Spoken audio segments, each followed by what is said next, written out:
Hai umat Islam, das'at latif, kamu lahir dalam keadaan beragama Islam, nikahmu syariat Islam, kartu identitasmu tertulis Islam, tapi belum tentu kau mati dalam keadaan beragama Islam. Adakah orang Islam yang bisa mati dalam keadaan kekafirannya? Ada. Insya Allah kita tidak akan mati dalam keadaan berzina. Insya Allah kita tidak akan mati dalam keadaan lagi mabuk narkoba. Insya Allah kita tidak akan mati dalam keadaan ngerampok. Yang bisa membuat kita mati kafir, hubbi aklil haram, suka memakan makanan haram. Siapa mereka? Jangan marah ya, saya mau marah. Contoh aja ini, mereka yang terima serangan fajar ketika pilkada atau pilpres.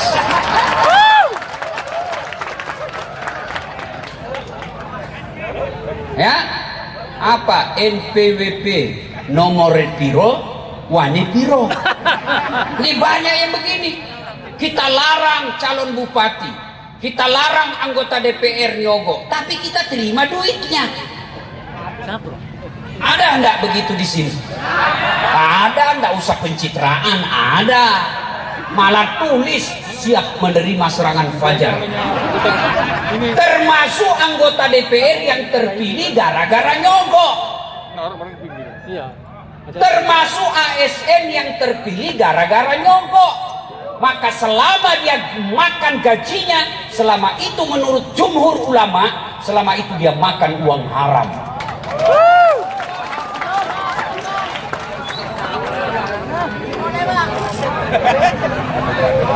Ini gaspol atau rem-rem? Gaspol. Jangan gaspol bos, nanti tabrakan. Rem-rem sedikit. Banyak di antara kita, insya Allah kita tidak tergoda perempuan, insya Allah kita tidak tergoda narkoba. Tapi yang membuat kita tergoda dan bisa masih dalam keadaan kekafiran, selalu memakan uang haram. Termasuk di antaranya yang suka menerima SPJ palsu. Ada SPJ-nya, tidak ada perjalanannya. Ini semua ini. Begitu bejatnya kita sebagian bangsa Indonesia, honor ustadz pun dipotongnya. Saya paling nggak senang itu kalau diceramah di kantor-kantor pejabat. Lain lihat tanda tangan kita, lain pula dia kasih kita. Dia kasihnya kita kwitansi kosong. Saya kalau dikasih kwitansi kosong langsung saya tolak. Perjelas dulu bos, apa maksud kwitansi kosong? Tulis angkanya di situ. Kau kurangi nolnya, bahaya akibatnya. Ya ketawa saya sini. Nah, tak tahu lah saya kalau di Madura ini karena baru pertama saya bicara sama Pulau Madura. Tinggal aja, tak apa-apa. Wa qala idzan Bismillahirrahmanirrahim.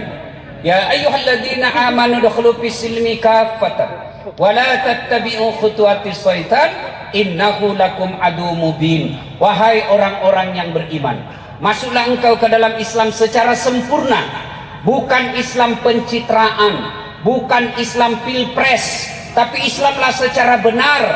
Wa la tattabi'u khutuwatis syaitan, dan janganlah engkau ikuti langkah-langkah setan, karena sesungguhnya setan itu musuh yang nyata bagi kalian. Musuh kalian bukan polisi, musuh kalian bukan ulama, musuh kalian bukan pejabat, musuh kalian kata Allah adalah setan, di mana setan itu musuh yang nyata bagi kalian. Insya Allah kalau kita ceramah seperti ini, kira-kira ada enggak setan di tengah-tengah kita? Banyak. Wih, masa ada setan di tengah-tengah kita? Banyak. Setannya bukan pocong, bukan suster ngesot, tapi apa setan yang ada tengah-tengah kita? Bentuknya handphone. Apa ibu? Handphone. Orang sudah ceramah masih sini. Padahal dalam hatinya lihat kok HP baru saya pakai. Orang sudah ceramah masuk. Nah itu setan itu mengalihkan perhatian. Simpan dulu HP-nya bu, sebentar gitu ya, sebentar. Saya biasa kalau ceramah tidak senang kalau ada siaran langsung. Kenapa?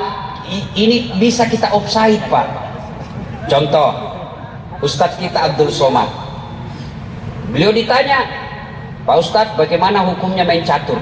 Secara langsung beliau jawab haram apabila azan berkomandan kalian masih main catur. Haram, tapi dipotong itu azan. Akhirnya yang terdengar haram main catur. Marahlah pemain catur dari Sabang sampai Merauke. Saya juga ditanya, Ustaz Das'ad, bagaimana hukumnya main catur? Haram. Betul Ustaz, haram. Kenapa bisa? Karena kau bunuh Perdana Menteri sama Raja. Yalah haram kalau kau membunuh Perdana Menteri. Simpan dulu handphone, simpan dulu handphonenya. Sebentar lagi kita ada. Malah di Sulawesi, Bu, saya lagi ceramah, ada ibu-ibu lagi di belakangi saya. Lagi ceramah, Ibu, dia membelakang. Dalam hati saya, barusannya ada orang ceramah, dia belakangi saya. Ternyata diambil handphonenya, selfie. Baru dia tulis di Facebooknya, latar belakang Das'ad Latif. Saya dijadikan background. Kok kira saya pot bunga? Simpan dulu handphonenya. Malah selesai ceramah, coba lihat ibu nanti. Selesai ceramah dikejar lagi kita tuh. Ustaz selfie dulu Ustaz. Selfie Ustaz. Ulangi Ustaz. Kabur Ustaz. Ulangi, saya dalam hati. Biar kau ulang 5 kali dan kamu yang kabur. Simpan dulu handphonenya Bu ya. Bisa? Bisa? Wa qala idzan bismillahirrahmanirrahim. Innallaha wa malaikatahu yusalluna 'alan nabi. Ya ayyuhalladzina amanu sallu 'alaihi wa sallimu taslima. Sesungguhnya Allah dan para malaikatnya bersalawat kepada Rasulullah Muhammad sallallahu alaihi wasallam, maka wahai orang-orang yang beriman, bersalawatlah kalian kepada Rasulullah dengan sebaik-baik salawat. Suatu kali Nabi lagi duduk-duduk dengan malaikat Jibril. Tiba-tiba Nabi melihat ada malaikat 1 juta jari-jarinya. Bapak-bapak, berapa jari-jarinya Pak? Berapa? 10. Cacat dong. Ada kaki 20. Ini malaikat 1 juta jari-jarinya. Nabi kagum dan bertanya kepada Jibril, wahai malaikat Jibril, malaikat apa itu? Banyak betul jari-jarinya. Jibril menjawab, itu malaikat yang Allah tugaskan mencatat air ketika hujan. Lalu Nabi bertanya kepada Jibril, benar itu mampu dia catat? Ya silakan. Nabi tanya langsung, wahai malaikat, apa kau mampu mencatat air ketika hujan? Ya, ku catat yang jatuh di darat, ku catat yang jatuh di gunung, ku catat yang jatuh di laut. Semua aku catat, tak setetes pun yang tidak aku catat ya Muhammad. Kira-kira ada yang mampu mencatat air hujan Pak? Ada? Kenapa? Kenapa tidak mampu mencatat air hujan? Ya biar banyak, kalau jatuhnya satu-satu bisa saya hitung. Tapi ini jatuhnya bareng-bareng, jumlahnya banyak dan laju, mana bisa kita catat? Tapi malaikat ini katakan, saya mampu mencatatnya ya Muhammad. Satu yang tidak mampu aku catat, apa itu? Ketika umatmu berkumpul di lapangan depan rumah jabatan Bupati Pamekasan, lalu mereka bersalawat bareng-bareng di tempat itu, saya tidak bisa mencatat betapa banyak pahala Allah turunkan di tempat itu. Maka ketika bapak-bapak tidak bisa memperbanyak amal dengan tahajud tadi malam. Ada yang tahajud tadi malam? Ada? Wah, pencitraan. Ada yang mampu Senin Kamis tiap pekan, tidak bisa memperbanyak amal dengan bangun masjid, tidak bisa memperbanyak amal dengan umroh tiap tahun, maka perbanyak amal dengan cara apa? Ketika berkumpul kita seperti ini, jangan lupa bersalawat bareng-bareng kepada Rasulullah Muhammad SAW, karena dengan salawat bareng seperti itu Allah turunkan betapa banyak kemuliaan di tempat itu. Maka saya mau ajak salawat, boleh? Boleh? Saya mau dengar ini orang-orang Madura yang ada di sini, mana lebih kencang suara ibu-ibunya daripada bapak-bapaknya? Bisa? Bisa Ibu? Oke, kita dengar dulu, kita tanding mana lebih kencang. Ibu-ibunya dulu, bapak-bapak diam. Oke? Nah, ibu-ibu dulu, ayo ikut Ibu. Ayo, insya Allah Allah mencintai kita dengan bersalawat kepada Rasulullah. Jangan malu-malu, keluarkan hati, keluarkan suara untuk menyebut kekasih kita. Salatullah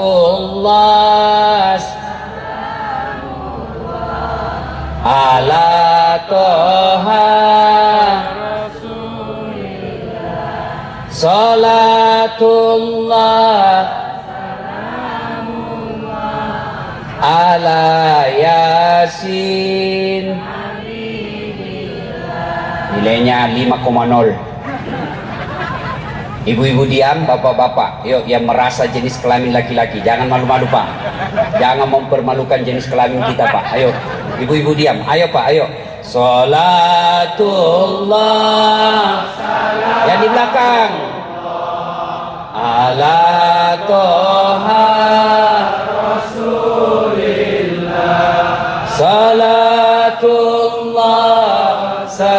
Salamullah ala Yasin Habibillah. 7,5. Alhamdulillah. Ibu bapak, saudara-saudara sekalian teristimewa yang mengundang kita malam hari ini, Bapak Bupati dan Wakil Bupati beserta istri dan Forkopimda yang insya Allah dimuliakan dan dirahmati oleh Allah Subhanahu Wa Taala. Teristimewa yang kita muliakan, tuan-tuan guru, alim ulama yang insya Allah berkahan di tempat ini. Sebelum saya ceramah, saya mau tanya, sebelum lanjut saya mau tanya, Bu Ibu, berapa jumlah anaknya Nabi? Ayo berapa Ibu?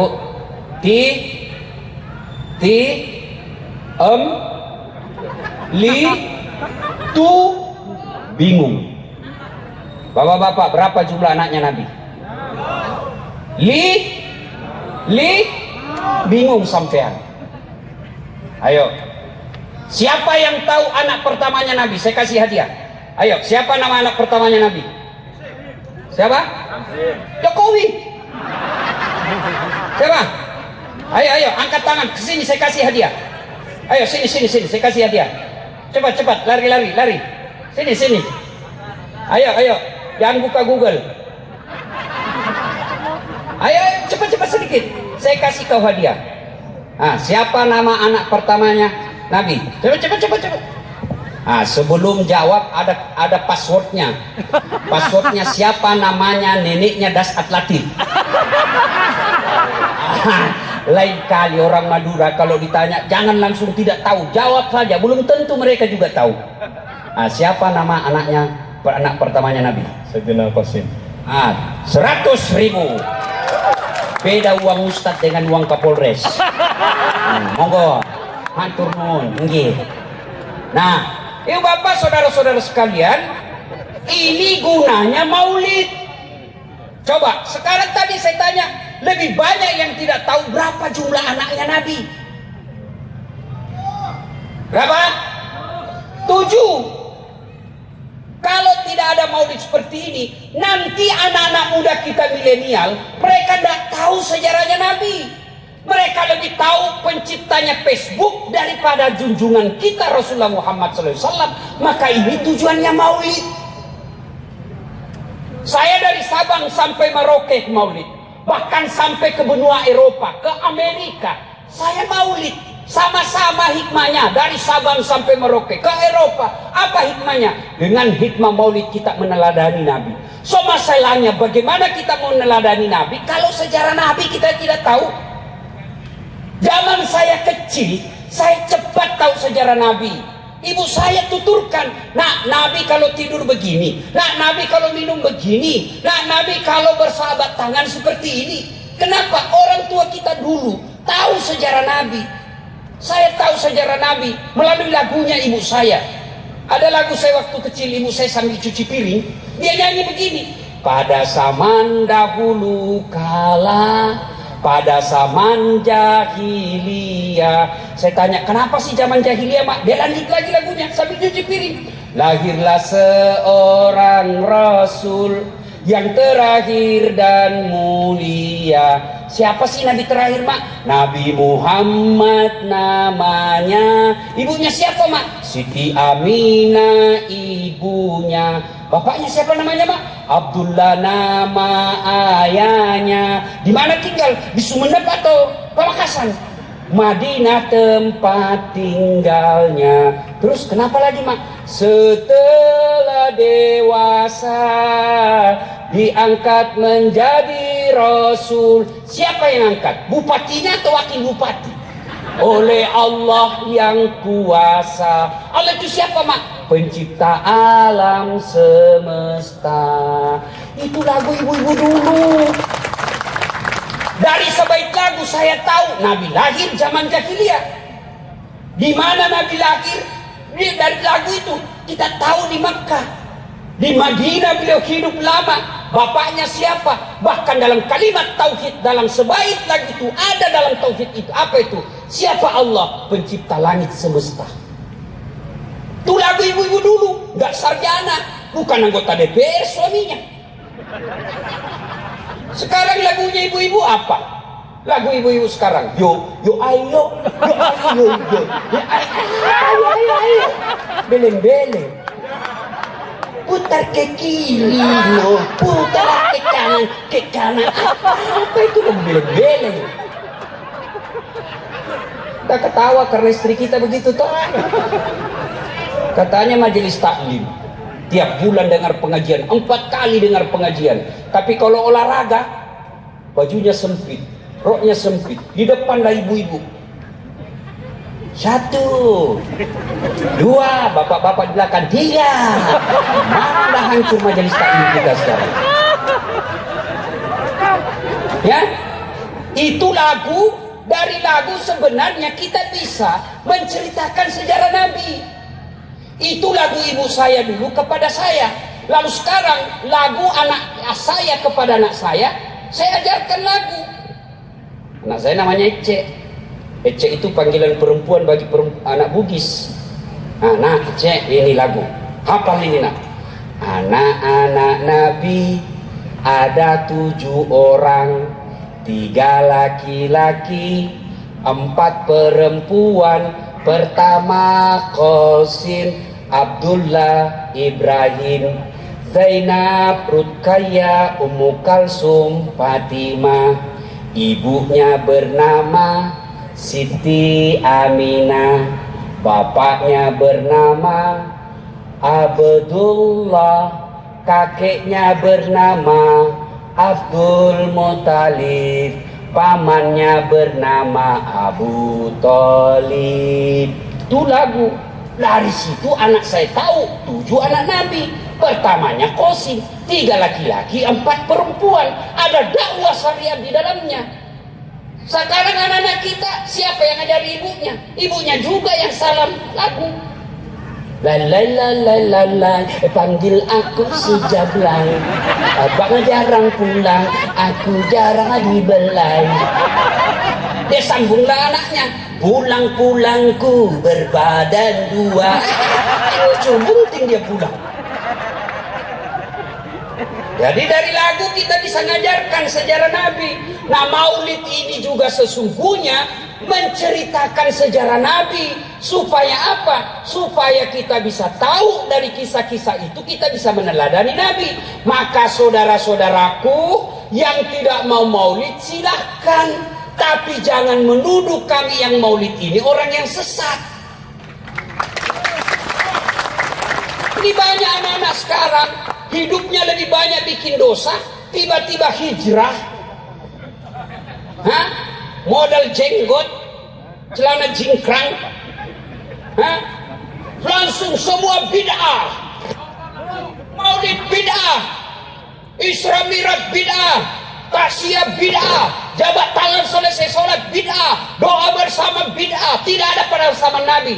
Bos, kenapa Nabi, zaman sahabat, zaman Nabi, zaman tabi'in tidak ada maulid? Kenapa? Mereka hidup sesama dengan Nabi. Mereka dekat dengan Nabi, mereka lihat secara langsung Nabi, mereka tahu sendiri sejarah hidup Nabi, mereka tidak perlu diceritakan. Kalau kita yang sudah 1400 tahun pasti lupa sejarah Nabi, maka ini pentingnya maulid. Maka yang baik silahkan Anda tidak mau maulid, tapi hargai saudaramu yang mau maulid. Ini hanya alasan, ini kan tidak pernah sama Nabi. Saya bilang, dek, kalau kau tidak pernah pada sama Nabi, sini kau dulu. Tolong sampaikan sama itu ustadzmu, jangan dia ceramah pakai mic. Karena pada zaman Nabi tidak ada mic. Ini bid'ah ini, bos.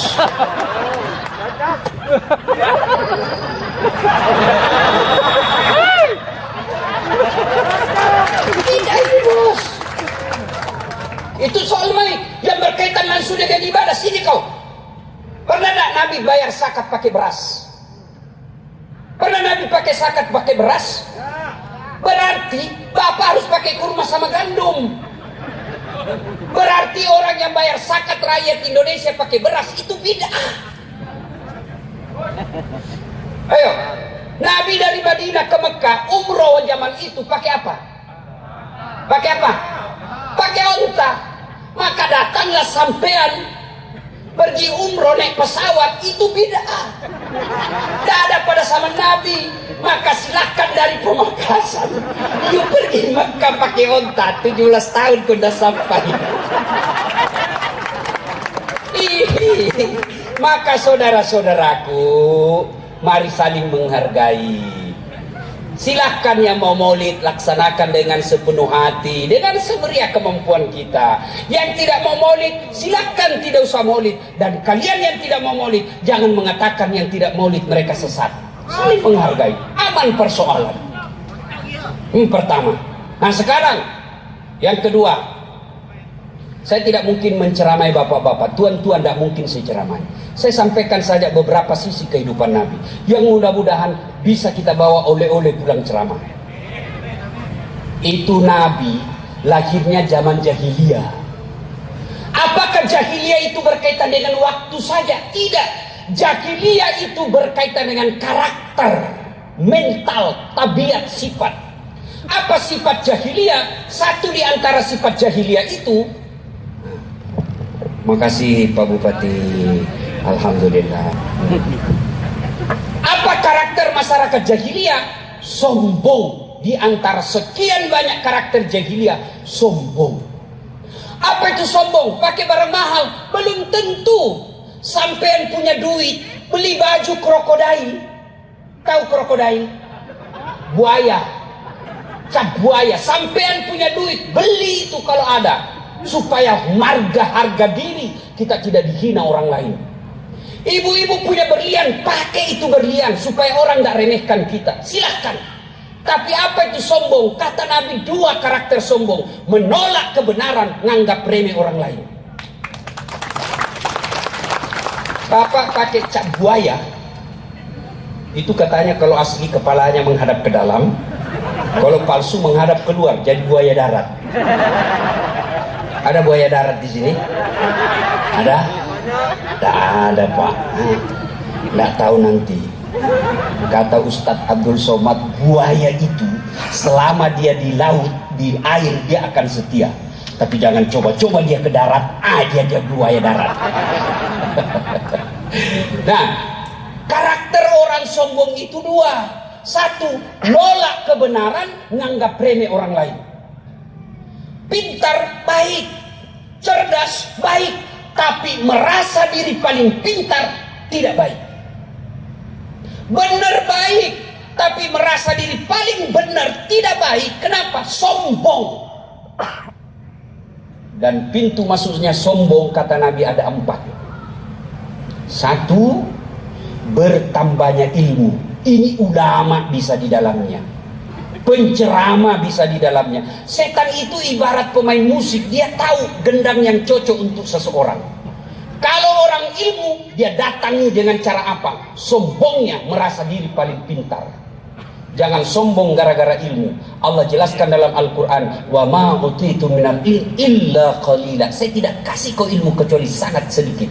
Saya kalau ada orang sombong sekali, hebat, merasa diri benar, sini dulu. Tolong kau terjemahkan saya artinya alif lam mim. Ada yang tahu artinya alif lam mim? Ada? Itu baru alif lam mim. Mana kau mau sombong? Kau sudah tidak tahu alif lam mim. Jangan sombong gara-gara ilmu. Allah marah, dia cabut kau punya ilmu. Pikun. Mana ada obatnya pikun sampai sekarang?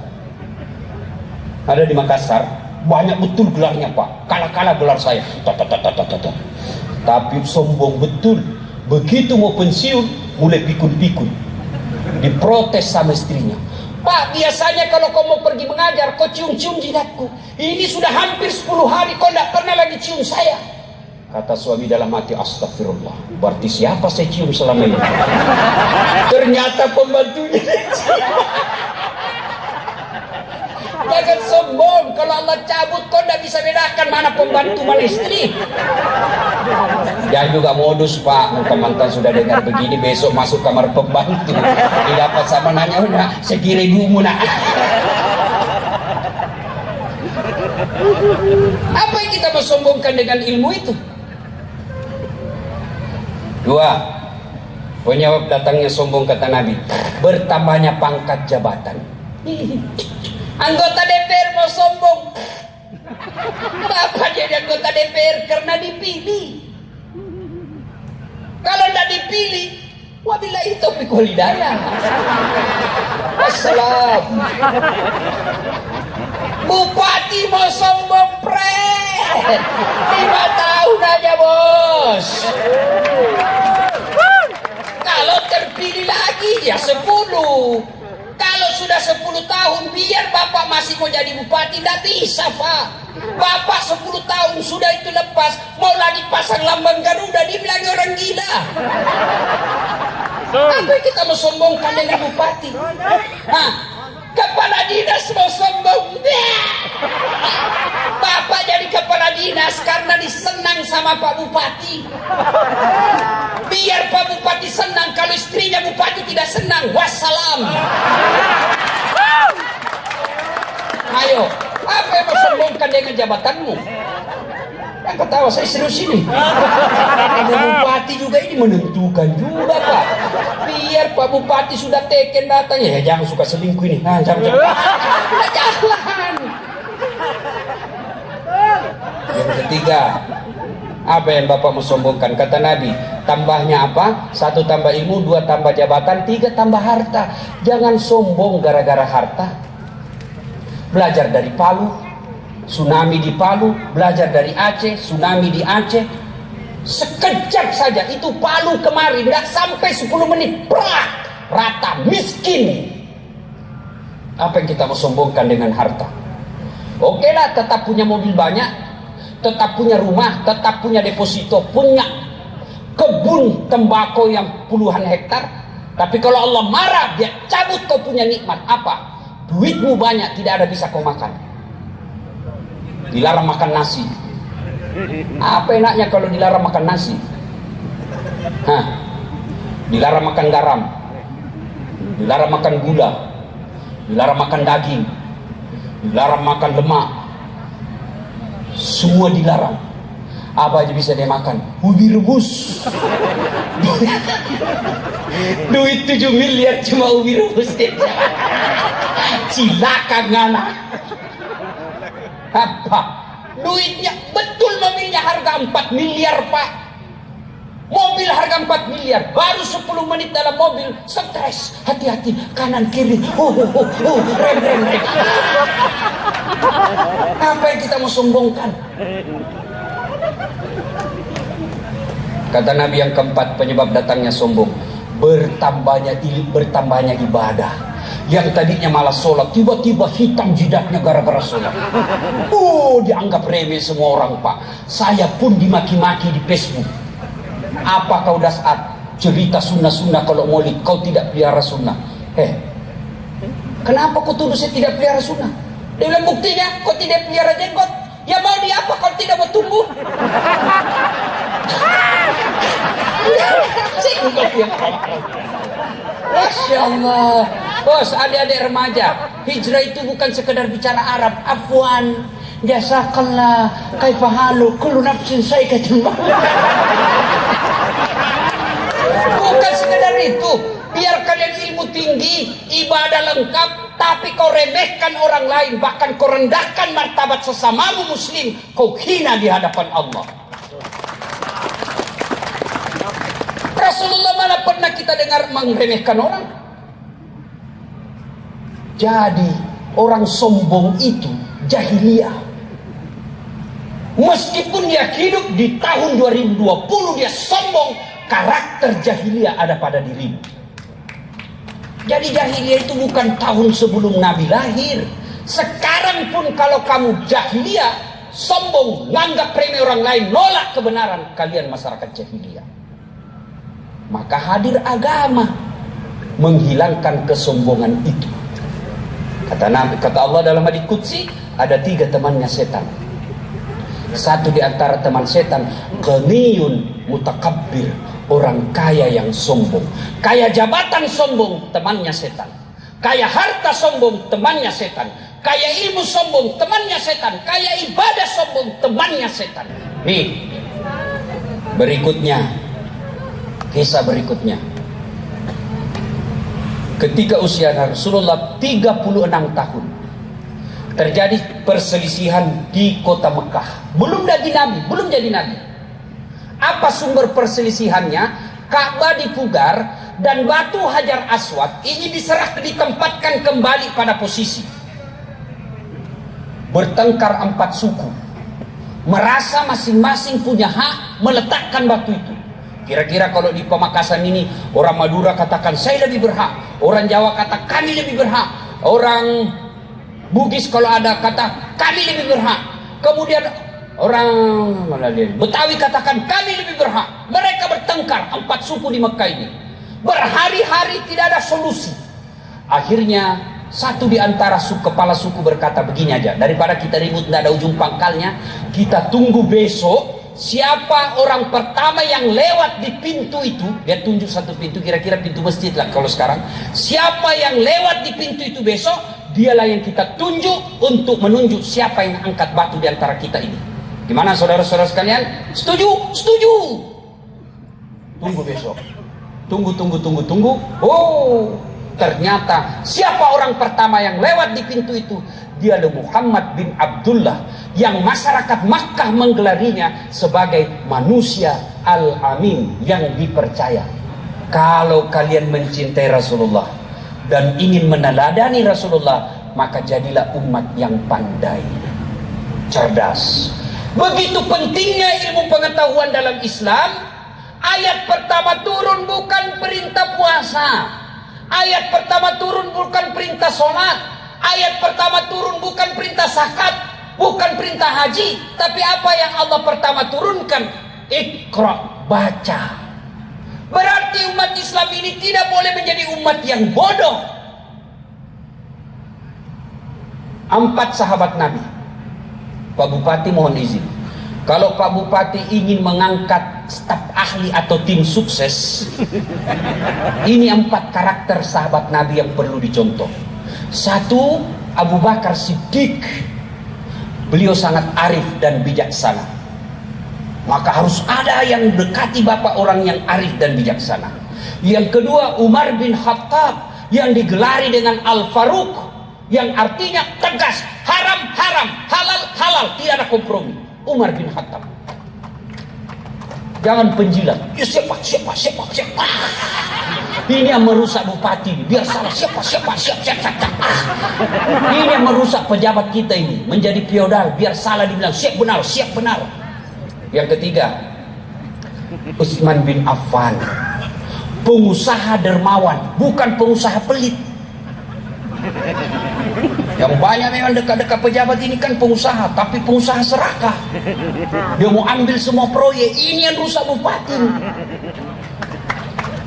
Mesti Utsman bin Affan hartanya diberikan untuk kemakmuran umat. Pak Bupati, ambil saya punya perusahaan, yang penting makmurkan masyarakat. Itu Utsman bin Affan. Yang keempat, Ali bin Abi Thalib, tokoh muda, brilian, cerdas, sampai Nabi katakan 4 sahabatku, Ali bin Abi Thalib paling cerdas. Nah, Ali bin Abi Thalib pernah ditanya sebagai orang cerdas, Ali, jika engkau disodorkan antara harta dengan ilmu, pilih mana?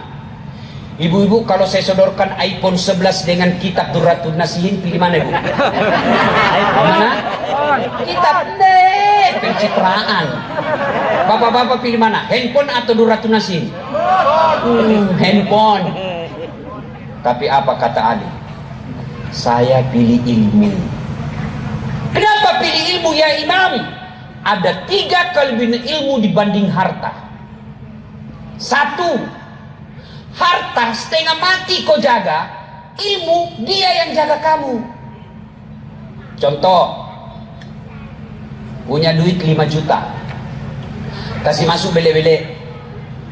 Bele-bele itu di Makassar, arti bele-bele itu kalau di sini kaleng. Kaleng-kaleng. Bukan otaknya kaleng-kaleng. Kaleng.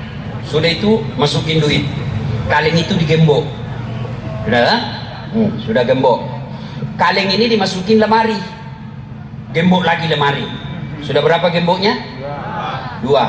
Keluar kamar, gembok lagi kamar. Berapa gemboknya? 3. Keluar rumah, gembok lagi pintu rumah. Berapa gemboknya? keluar pagar, gembok lagi pagarnya. Berapa gemboknya? 5. Sampai kantor bupati hilang kuncinya. Setengah mati kita jaga itu harta, Pak. Tapi ilmu dia yang jaga kita. Mana buktinya? Pak Bupati, ada Satpol PP yang jaga, polisi setengah. Ini kan Satpol PP ini kan polisi setengah, tidak ada tembaknya. Biasa juga ada tembaknya, tempatnya saja, pandar pistolnya. Iya toh, dijaga Pak. Kemana-mana ada polisi ngawal, kemana-mana dikawal sama polisi lah. JPR apa kayak itu dikawal Pak.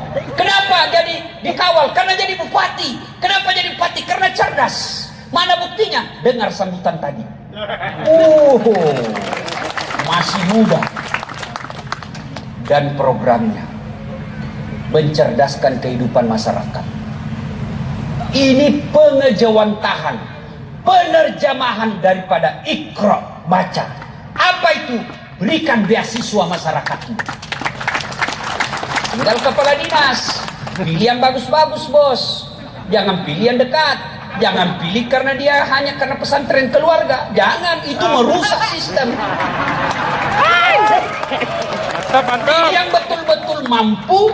Biar dia tidak mampu, tapi ada yang tidak mampu, ada yang cerdas. Yang cerdas diprioritaskan. Bukan sekadar tidak mampu, tapi cari yang tidak mampu dan cerdas. Maka tidak ada alasan masyarakat Pamekasan tidak cerdas. Kenapa? Kalian sudah dikasih beasiswa. Beda zaman saya dulu. Saya ini Pak tidak pernah mondok. Tamat SD saya pernah bertengkar bapak saya sampai saya menangis di hadapan Allah. Ya Allah, kenapa bapakku miskin? Saya mau pondok, saya bukan mau beli sepeda. Saya mau jadi anak pondok, tapi pondok waktu itu lebih mahal daripada sekolah umum. Maka saya sekolah umum. Alhamdulillah karena saya mau belajar dengan sendiri, maka saya bisa jadi ustaz. Maka saudara-saudara sekalian, kata Ali, harta kamu yang jaga, ilmu dia yang jaga kamu. 2 kata Ali, kelebihan ilmu. Dengan ilmu bisa dapat harta, tapi dengan harta belum tentu dapat ilmu. Contoh, ada di kampung saya Pak, pengusaha tambak, banyak tambaknya, tapi tidak tahu membaca. Diajarlah membaca sama cucunya supaya tidak bikin malu. Beli buku besar yang banyak gambarnya. Eja, nek, PEP, tambah P, PEP, SOSO, PEPSO, DEDNT, bacanya apa? Odol.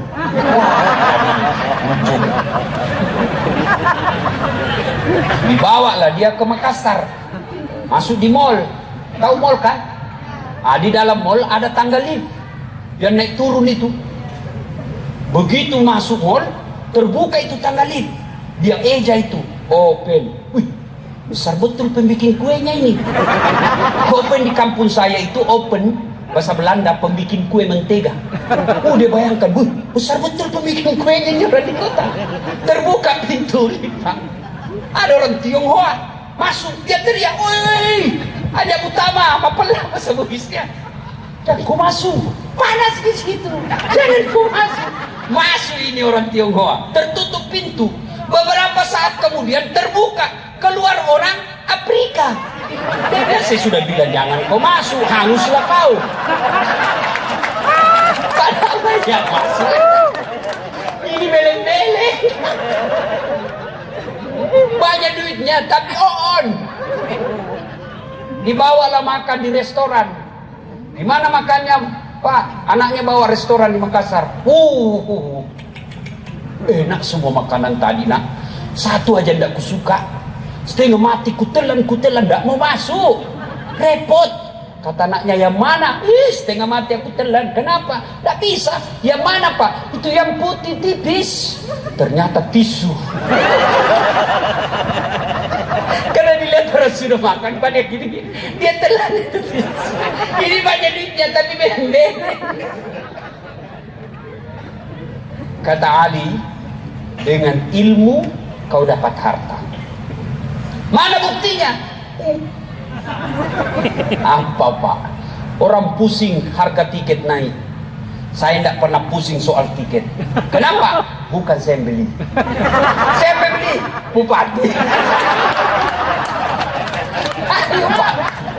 Hebatnya lagi, pergi tidak bawa uang, pulang.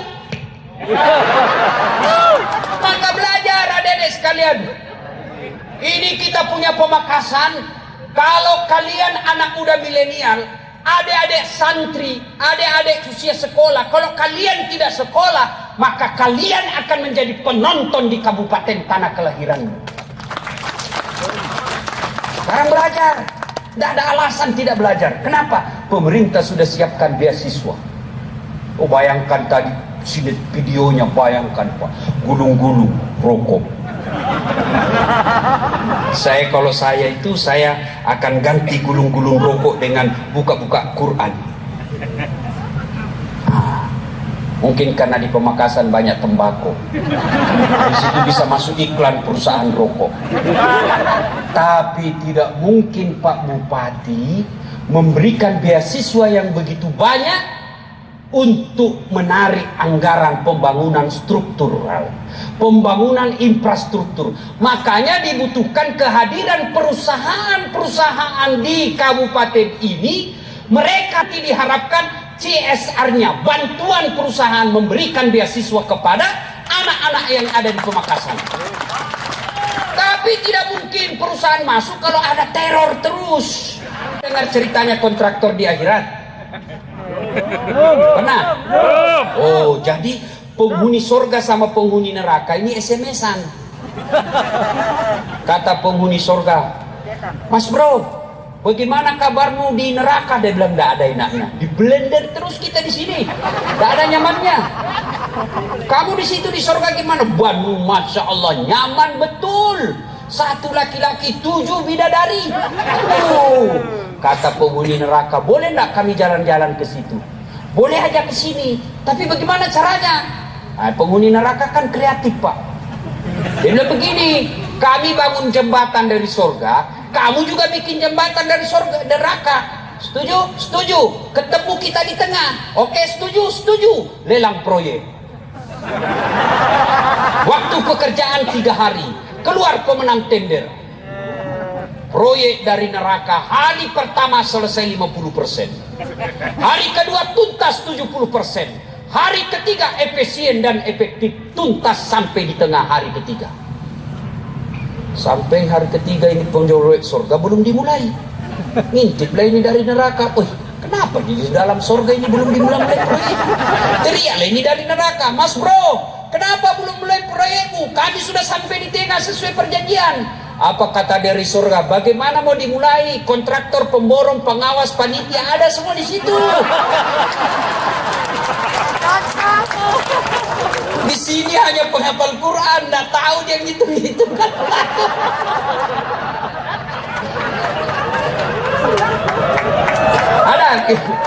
Ada begitu. Mantap.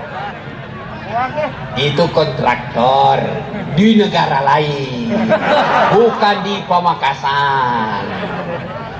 Kalau anggota DPR pernah dengar? Belum. Pernah dengar di anggota DPR di surga? Masuklah penghafal Quran dalam surga. Tiba-tiba dia protes, ini penghafal Quran. Kenapa? Dilihat banyak anggota dewan. Kenapa bisa banyak anggota dewan di surga? Di negara saya banyak ditangkap gara-gara korupsi dan asusila, banyak kelakuannya. Dia datanglah protes sama malaikat. Malaikat, kenapa bisa itu banyak anggota dewan di sini di surga? Dia bilang penghuni surga, penjaga surga, tidak usah keribut, dia cuma reses. Sebentar lagi dia.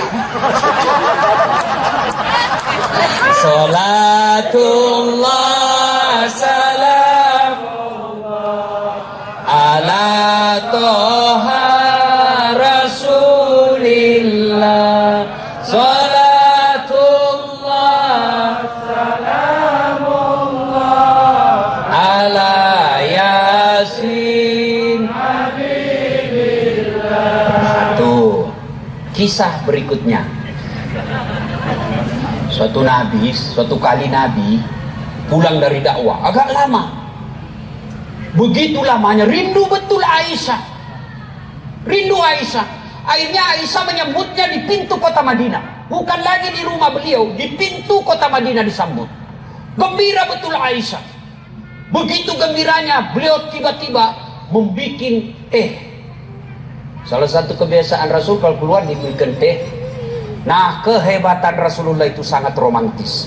Salah satu keromantisan beliau kalau minum, seteguk dia minum, dia kasih istrinya. Hebatnya lagi, bekas bibirnya Aisyah yang diminum Rasulullah. Subhanallah. Jadi kalau Aisyah, Rasulullah kasih lagi Aisyah. Aisyah minum di sini, Pak, diminumnya lagi di sini. Bapak-bapak coba kalau minum bekas bibir istri. Bau betul mulutnya. Hebatnya itu Rasulullah, Pak.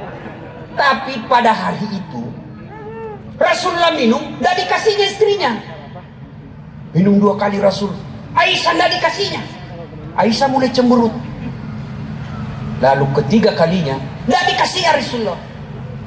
Aisyah kemudian berkata, ya Rasulullah, apa ada perempuan lain yang tadi memberimu minum? Jadi namanya cemburu itu, Pak, bukan cuma wanita zaman sekarang, istri Nabi aja cemburu. Jadi jangan buat perempuan cemburu. Nah, lalu Rasulullah memberikan air itu, teh. Begitu dia minum Aisyah, langsung dimuntahkan. Kenapa? Ternyata Aisyah salah memberi resep. Garam dikiranya gula. Kenapa Rasulullah tidak memberi istrinya? Karena Rasulullah tidak mau kalau istrinya tahu dan kecewa, malu di depan Nabi. Dia tahan sendiri. Kira-kira ada suami model begitu di sini. Bu Bupati kira-kira apa? Pak Wakil kira-kira apa? Kalau kita kira-kira minum, dongok memang kamu, goblok. Itulah Rasulullah. Berarti kalau kita cinta kepada Rasul, kita ingin meneladani Rasulullah dalam kehidupan sehari-hari, tidak usah dulu deh yang jauh-jauh. Coba mulai malam ini hormati dan muliakan istri. Rasulullah itu dari 11 istri beliau tidak ada satupun yang dipanggil namanya. 11 istri Nabi tidak ada pernah mengatakan saya nyesal nikah sama engkau ya Muhammad. Tidak, 11. Bapak cuma 1 istrinya menderita lahir batin. Rasulullah coba buka Barasanji. Beliau yang menyediakan sarapannya. Beliau yang membersihkan tempat tidurnya. Beliau yang menambal baju-bajunya. Itu Rasul, manusia pilihan, kekasih Allah, yang namanya selalu digandengkan dengan nama Allah. Yang dalam hadits qudsi Allah katakan, andai bukan karena engkau ya Muhammad, saya tidak ciptakan dunia dan surga isi-isinya. Tapi beliau membantu istrinya membersihkan tempat tidur. Beliau membersihkan istrinya. Beliau membantu istrinya. Itu Nabi. Bapak baru pegawai honor. Hargai saya. Jangan ketawa, saya di sini. Kalau Bapak cinta kepada Nabi, muliakan istri. Kata Nabi, bukan bagian dari umatku suami yang tidak tahu menghargai istrinya. Muliakan. Rasulullah itu, beliau masuk kamar sudah ada sisirnya, dan begitu keluar dari kamar sudah rapi rambutnya karena memuliakan istrinya. Kita sudah habis 4 pisang goreng, masih acak-acakan rambut pagi-pagi. Kata istrinya, baikinlah itu rambutmu mas. Apa, kenapa rambut saya keurusin? Rasulullah. Maka wajar Rasulullah sangat dicintai oleh istri-istri beliau. Tidak pernah beliau memanggil nama istrinya. Khadijah beliau panggil Ummul Mukminin. Aisyah beliau panggil ya Khumairah. Maka Bapak kalau cinta sama istri, mulai malam ini panggil istri kita dengan panggilan kasih sayang. Wahai istriku yang tak memancung hidungnya di lorong 3. Yang istriku tidak mancung hidungnya Ustaz. Ya giginya lah kau lihat. Justru giginya yang mancung. Ya carilah mana yang spesial buat istri ya. Jangan mentang-mentang istri kita hitam dipanggil hitam. Hitam. Kata istrinya, apa sih mas pesek? Ya Rasulullah. Bayangkan. Rasulullah begitu menghargai istri. Pernah suatu ketika beliau kumpul di ruang tamu bersama sahabat.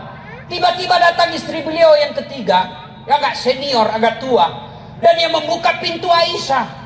Istri ketua beliau ini datang membawa kue, makanan untuk Rasul. Tapi siapa yang buka pintu? Aisyah. Begitu buka pintu, Aisyah apakah mengambil kue itu? Tidak. Beliau ambil lalu ditumpahkan.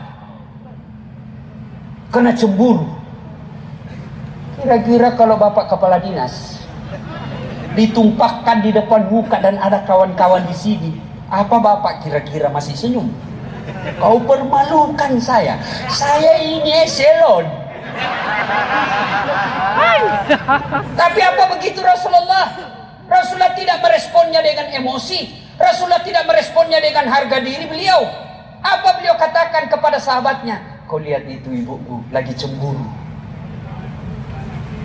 Cobalah amalkan bagaimana Rasulullah sangat memuliakan istrinya. Ini kita, istri yang hamilkan anak kita, istri yang melahirkan anak kita, istri yang menyusui anak kita, istri yang mendidik anak kita. Kita ambil dari rahim ibunya, kita ambil dari orang tuanya, lalu sampai di rumah kita maki-maki dan kadang-kala kita hina. Wajar, 30 tahun cari nafkah tidak bisa lepas dari kredit. Kenapa bapak tidak mampu memuliakan orang yang mendampingi hidup kita? Memuliakan istri. Tak mungkin ada kebahagiaan, kemuliaan rezeki kalau kita menghina istri. Insya Allah, saya bela ibu malam ini. Tapi ibu juga harus seperti Khadijah. Mau punya suami seperti Nabi? Mau dong Ustaz. Tapi ibu juga harus punya sifat seperti Nabi. Bagaimana istri Nabi? Coba lihat Khadijah. 3 hari 3 malam nggak pulang-pulang Nabi karena ada di Gua Hira, terima wahyu. Pulang kedinginan.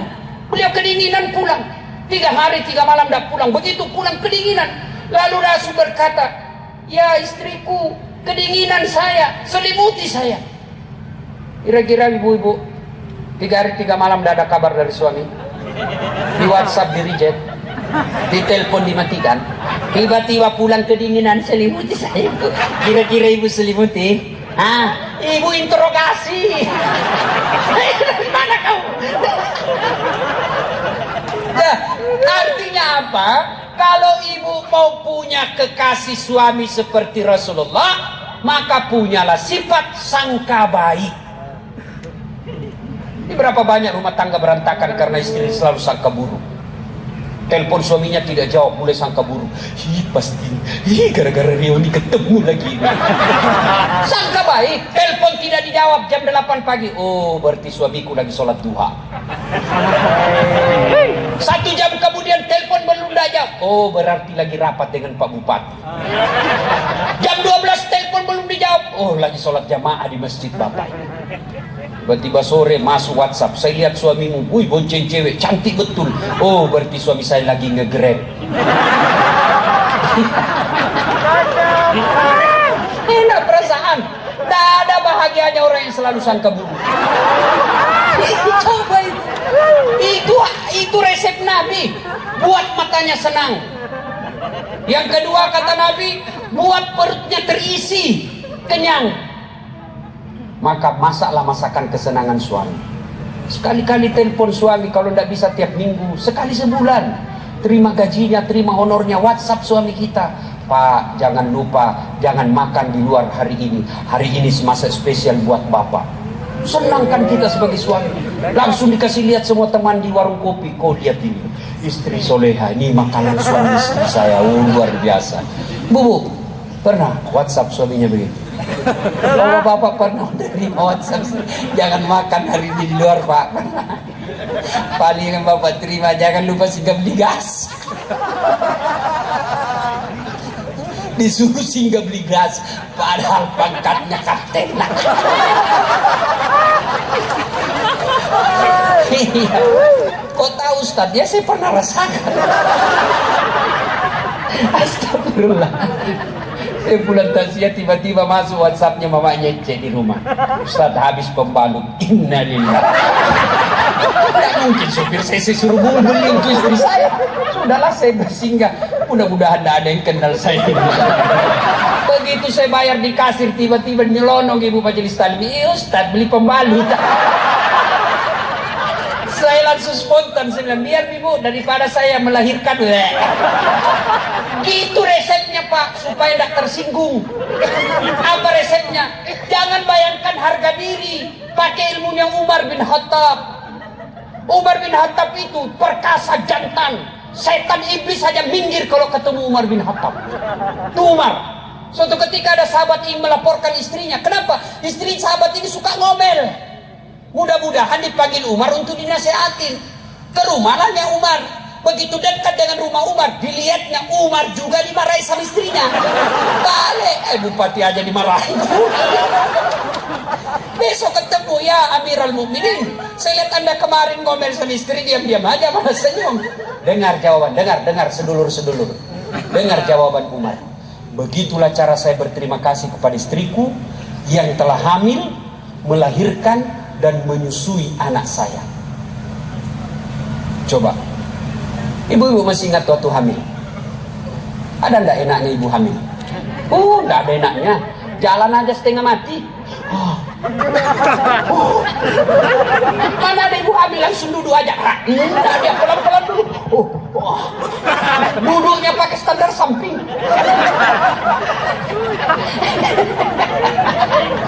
Iya toh? Kalau kita kan pasti repotnya paling waktu ngidam. Ustaz, apa doanya supaya berhenti ngidam? Saya bilang, ngidam apa istrimu? Dia bilang, nanti dia bisa tidur kalau dia lihat saya di atas lemari Pak Ustaz.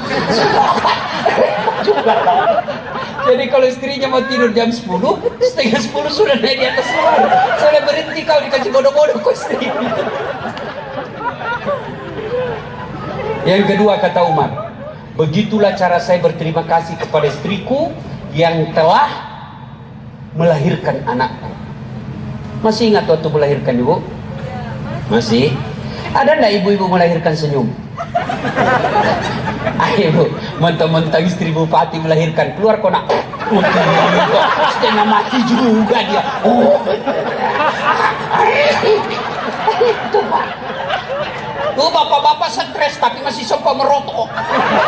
Jadi coba itu bapak-bapak kalau stres, lalu lalang depan pintu tapi merokok dia Pak.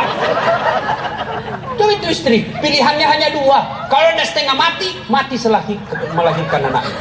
Dan yang ketiga kata Umar, begitulah cara saya berterima kasih kepada istriku yang telah menyusui dan membesarkan anak saya. Ibu-ibu, masih ingat waktu menyusui? Masih? Apalagi waktu tumbuh giginya ibu? 7 bulan. Kenapa bapak yang ketawa? Kenapa pernah rasakan? Coba deh. Mana ada digigit? Kok gigit saya? Di ujungnya itu udah. Udah pas kok dah.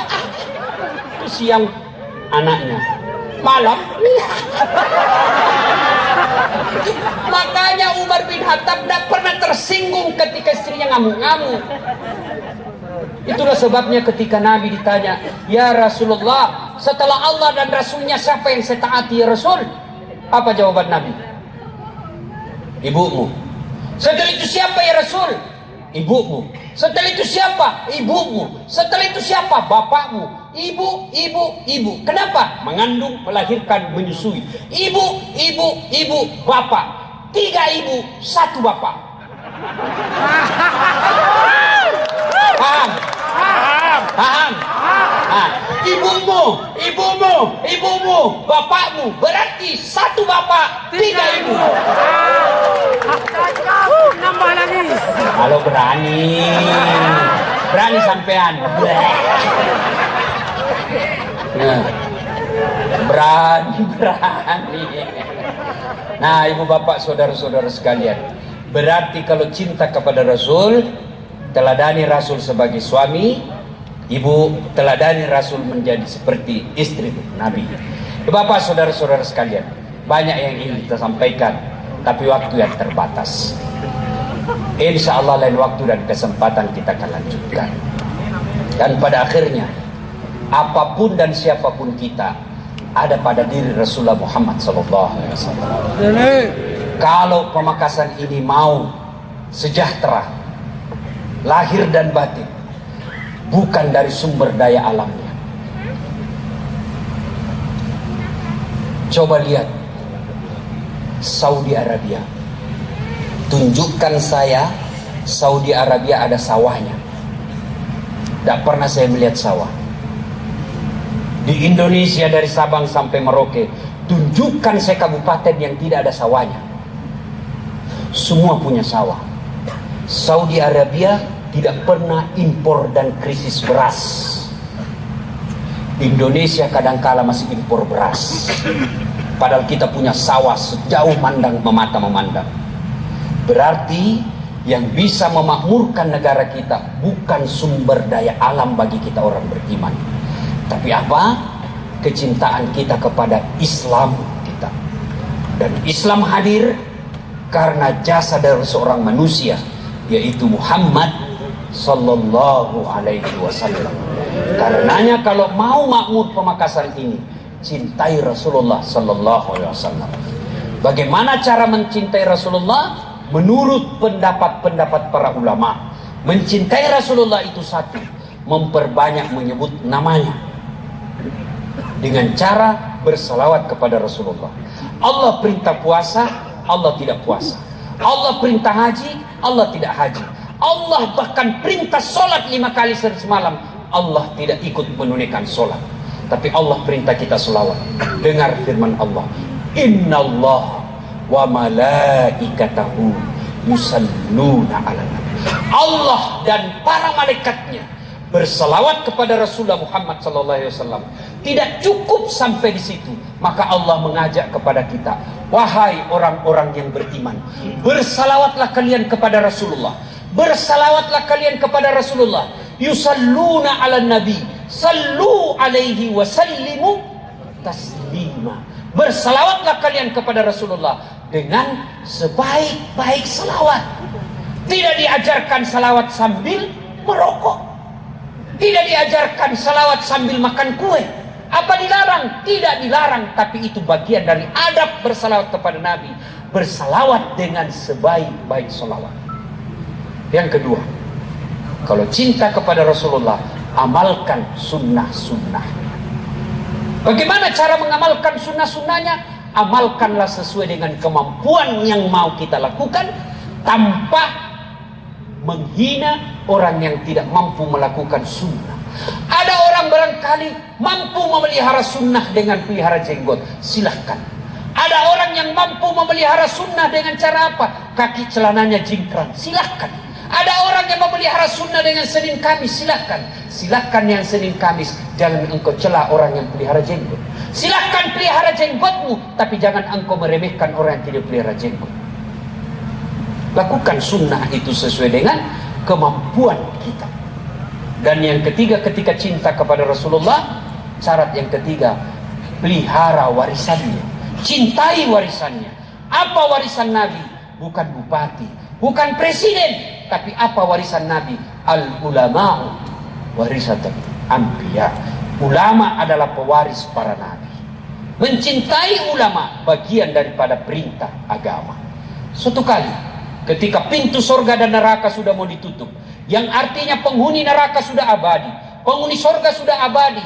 Begitu pintu neraka mau ditutup, Allah perintahkan kepada malaikat penjaga neraka, malaikat tunggu dulu, jangan dulu kau tutup. Masih ada satu hambaku, angkat dia masuk ke dalam surga. Kata malaikat, tidak ada lagi, orang bejat semua sudah ini sisa-sisa. Saya lebih tahu dari engkau malaikat, kau turun cari, turun cari, setengah mati cari. Kenapa? Barang rongsokan. Cari ketemu, diangkat, ada cahaya dalam dirinya. Apa yang pernah kau lakukan sehingga engkau batal abadi dalam neraka dan engkau diangkat masuk surga? Tidak ada. Aku ingat dulu, pasti ada. Tidak ada, pasti ada. Oh ingat, punya ingat. Oh saya ingat ya malaikat. Apa? Saya pernah bersahabat dengan sahabatnya ulama. Belum lagi ulamanya langsung bersahabat dengan sahabatnya ulama, maka Allah mengangkatnya masuk ke dalam surga. Itulah sebabnya tidak heran masyarakat Madura sangat memuliakan ulama karena percaya akan hadis ini. Ketika staf Pak Bupati menghubungi saya untuk datang ceramah di kabupaten ini, langsung saya menggeser acara saya dan saya katakan insya Allah saya akan datang, karena Madura ini kita kenal masyarakatnya suku yang sangat mencintai ulama. Tetapi tidak cukup dengan cinta semata, tapi tunjukkan akhlak mulia. Dengan cara apa? Saling menghormati, saling memuliakan ketika terjadi perbedaan pendapat di antara ulama kita. Demikian, mudah-mudahan ada manfaat. Dan akhirnya Allah Subhanahu wa taala berfirman, laqad kana lakum fi Rasulillahi uswatun hasanah. Sungguh pada diri Rasulullah Muhammad SAW terdapat contoh teladan yang sangat baik. Apapun dan siapapun kita, mari mencontoh Rasulullah dalam kehidupan sehari-hari. Kita bersyukur kepada Allah Subhanahu wa taala, Pemakasan ini pemimpin kita, bupati kita yang diberikan amanah oleh rakyat untuk memimpin 5 tahun ini adalah keturunan para ulama.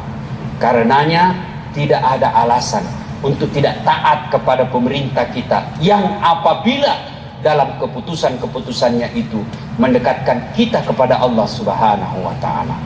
Saya yakin di bawah kepemimpinan bupati dan wakil bupati yang muda, bukan cuma muda tapi cerdas, bukan cuma cerdas tapi insya Allah cinta kepada ulama, cinta kepada agama.